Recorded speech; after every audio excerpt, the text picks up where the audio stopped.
The self-proclaimed Bigfoot tracker promises to release DNA evidence to show Bigfoot is real. That was 3 months ago. So, what do you got for us, Rick?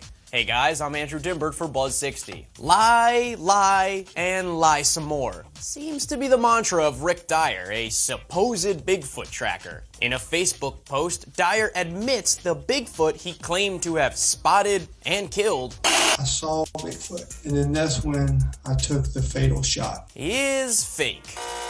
In a rambling and sometimes incoherent statement, Rick says, "From this moment on, I will speak the truth." He also posted this photo admitting the Bigfoot body was just a clay model. The worst part is, Dyer took that fake Bigfoot on tour and charged people. It's the second time Dyer's admitted to being accessory to a Bigfoot hoax, and he still plans to continue the tour. At this point, it would probably be easier to actually find Bigfoot than find anyone who believes him.